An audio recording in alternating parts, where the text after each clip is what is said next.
1월 16일 월요일 하나님께서 이 시간 주시는 말씀은 빌립보서 3장 1절에서 9절 말씀입니다. 빌립보서 3장 1절에서 9절 말씀. 끝으로 나의 형제들아 주 안에서 기뻐하라. 너희에게 같은 말을 쓰는 것이 내게는 수고로움이 없고 너희에게는 안전하니라. 개들을 삼가고 행악하는 자들을 삼가고 몸을 상해하는 일을 삼가라.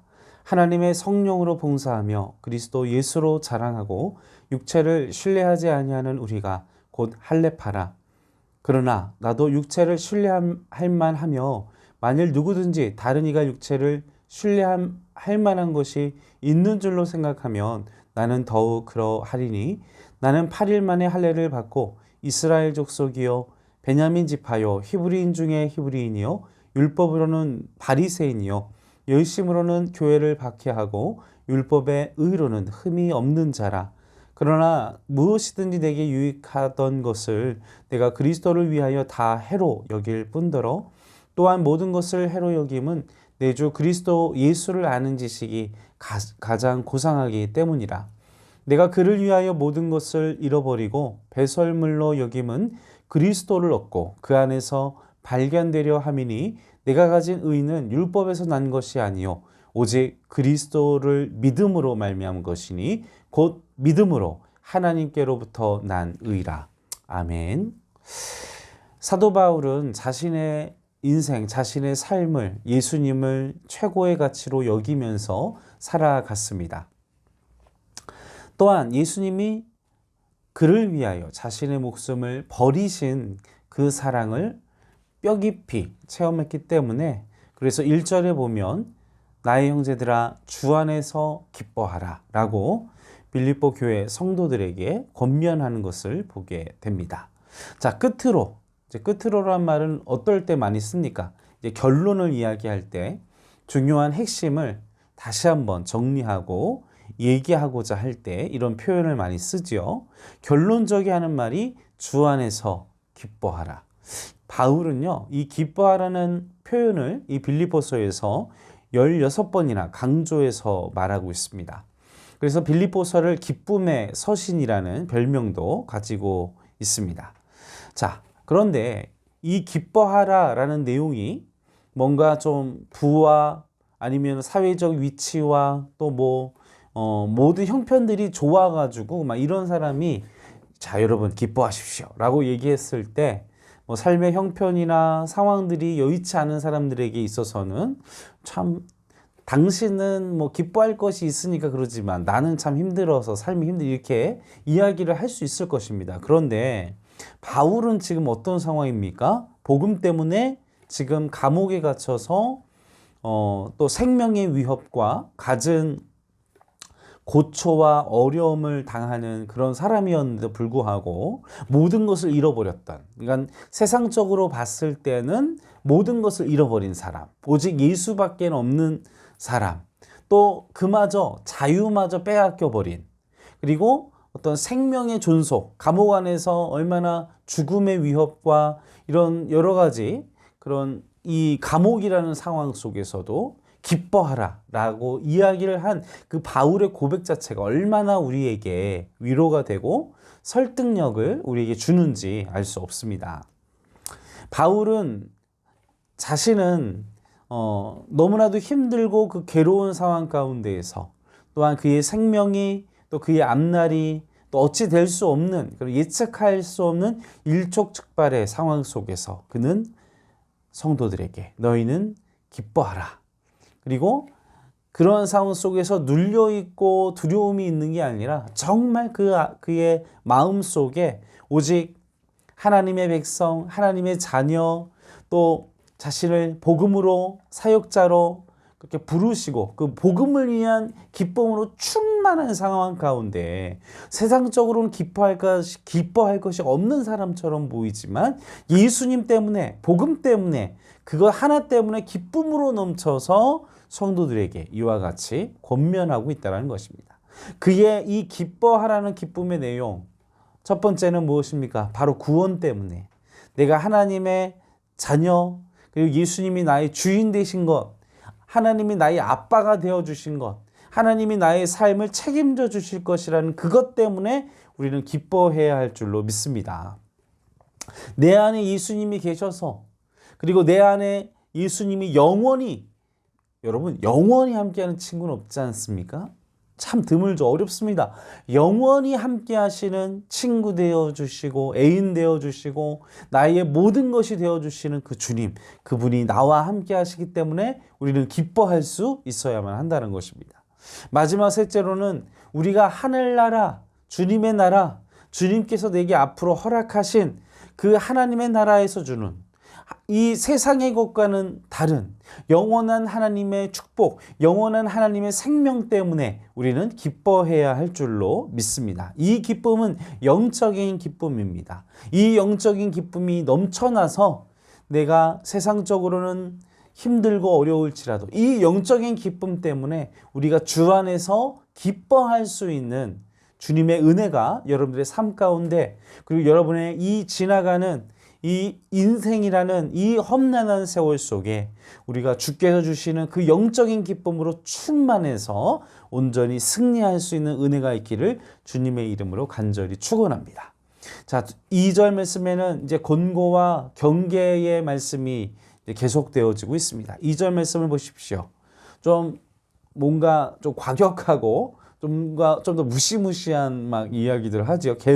개들을 삼가고 행악하는 자들을 삼가고 몸을 상해하는 자들을 삼가라. 바울은 여기 개들과 행악하는 자들, 몸을 상해하는 사람들은 같은 사람입니다.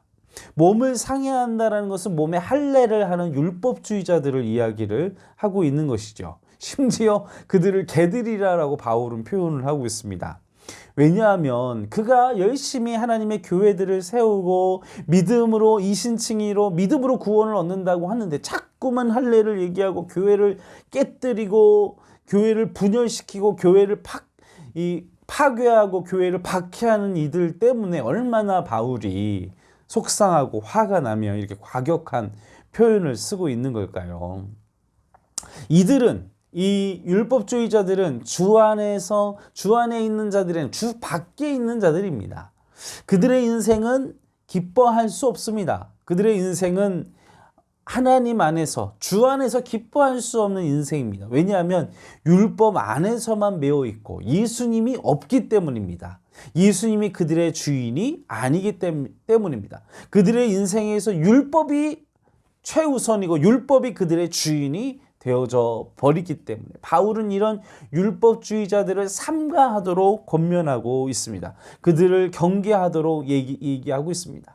율법주의자들은 자신이 율법을 완벽하게 실천하는 것에서 자신의 거룩함과 의와 자신의 인생의 가치와 자신이 살아있는 가치를 드러냅니다. 그러나 바울은 이야기합니다. 3절 말씀 보십시오. 하나님의 성령으로 봉사하며 그리스도 예수로 자랑하고 육체를 신뢰하지 않은 우리가 곧 할례파다라고, 진정한 할례자다라고 바울은 선언하고 있습니다. 예수님을 기뻐하는 사람들은, 주 안에서 기뻐하는 사람들은 오직 어떤 힘으로 봉사한다고 이야기를 합니까? 3절 말씀에 성령의 능력으로, 성령의 권능으로, 성령의 힘으로 봉사한다고 이야기를 합니다. 사랑하는 성도 여러분, 여러분이 살아가는 능력, 또 여러분이 봉사하는 것, 또 세상 속에서 살아가는 힘이 여러분의 힘과 율법과 여러분의 능력이 아니라 성령의 능력으로, 성령께서 주시는 힘으로, 성령께서 주시는 권능으로, 오직 은혜로, 예수 그리스도의 구주의 십자가의 보혈의 능력, 성령의 능력으로 감당하는 은혜가 한 주간에도 있기를 주님의 이름으로 간절히 축원합니다. 그래서 바울은 4절에 6절에서 이야기를 합니다. 바울도 내가 율법적으로 얘기하면, 내가 그들을 수준으로 얘기하면 나도 자랑할 것이 많은 사람이다. 이렇게 4절부터 그의 출생과 그의 학위와 그의 모든 스펙을 자랑합니다. 그러나 그가 7절, 8절로 보면 오직 내가 유익하던 것을 예수님 때문에, 그리스도를 예수를 아는 그 지식 때문에, 그리스도 예수를 아는 것만이 가장 고상한 지식이기 때문에 그 모든 것들을 배설물로 여긴다라고 선언을 하고 있습니다.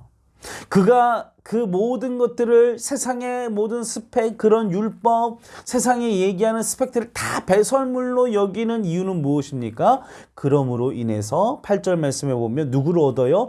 예수 그리스도를 얻고. 사랑하는 성도 여러분, 여러분이요 율법을 그리고 세상에서 추구하는 가치를 얻으면요 우리가 누구를 잃게 돼요? 예수를 잃게 됩니다. 그게 어디에서 드러납니까? 내가 가진 소득이 없어, 재산이 없어, 돌아올 카드, 그리고 돌아올 경제적인 문제, 내가 스펙이 부족해 하면서 내가 눌리고 원망하고 주 안에서 기쁨이 사라지는 거예요. 그러나 우리가 그 모든 것이 예수 그리스도를 믿는 것, 그리고 예수 그리스도를 위하여 사는 것, 그리고 예수 그리스도를 아는 것이 가장 고상한 지식이란 믿음이 우리 안에 확신이 그러한 삶으로 살아갈 때 우리는 누구를 얻게 돼요? 그리스도를 얻게 되는 것입니다. 사랑하는 성도 여러분, 모두 배설물로 여기는 은혜가 있기를 바랍니다. 세상의 것들을 모두 버리고 얼마나 지저분합니까? 아이들도요 막 자기가, 저희 아들도 어렸을 때 그냥 그 뒤처리를 다 해주는데 그것도 얼마나 더럽게 생각하는지. 여러분, 세상의 것들은 더럽게 생각하시고 배설물로 여기시고 다 그렇게 하시는 우리 행정교회 성도 여러분들 되시기를 주님의 이름으로 간절히 축원합니다. 그래서 내게 유익이 되는 모든 것을, 바울의 고백은 뭐라고 이야기를 해요? 8절 말씀에 내가 유익이라고 얘기했던 그 모든 것이 오직 그 모든 것이 오직 해로 여긴다라고 이야기를 하고 있지 않습니까? 그가 7절 말씀에 내가 유익하던 것을 내가 그리스도를 위해 다 해로 여긴다. 여러분, 나에게 물질적으로 경제적으로 유익적으로 준다, 그것을 다 여러분의 유익으로 생각하지 마시고 내가 그리스도 때문에 그걸 다 무가치하게 생각하고 오직 그리스도 때문에 오직 예수님을 가장 고상한 지식으로, 예수님을 가장 나의 인생의 최우선으로 생각하시는 우리 행정교회 성도 여러분들 되시기를 바랍니다. 우리가 그러한 믿음으로, 그러한 지식으로 살아갈 때 우리는 누구를 얻고 살아갈 수 있습니까? 그리스도를, 예수님을 얻고 살아갈 수 있습니다. 그래서 9절 말씀해 보십시오. 우리가 8절의 끝절과 배설물로 여기면 그리스도를 얻고 그 안에서 발견되려 함이니. 아멘. 자, 그 안에서 바울은 그리스도를 얻고 그 안에서 발견되고자 하였습니다. 그리스도 안에서 발견된다는 것은 그리스도 안에서 내 자신의 존재의 의미를 찾는다는 것입니다. 그것을 다 버리고 그리스도 안에서 나의 존재를 발견하는 은혜가 있기를 바랍니다. 그것을 발견하지 못하면 우리는 기뻐할 수 없습니다. 우리는 눌려 있을 수밖에 없습니다. 두려워할 수밖에 없습니다. 그러므로 우리는 예수 안에서 고귀하고 존귀한 존재입니다. 소득의 수준과 사회적 지위와 또한 가진 학식과 가진 학위와 가진 그것으로 나를 존귀한 자라, 인정받을 자라 칭함받지 않고 오직 예수님 때문에 우리는 존귀한 자요, 오직 예수님 때문에 우리는 귀한 자로 여기고, 또 우리는 귀한 자로 서로를 섬기고, 우리를 귀한 자로 우리가 여기며 우리의 지체들을 섬겨야 할 줄로 믿습니다. 그와 같은 영적인 은혜와 그와 같은 영적인 지식과 그와 같은 성령의 충만한 은혜가 한 주간도 충만하시기를 주님의 이름으로 간절히 축원합니다. 함께 기도하시겠습니다.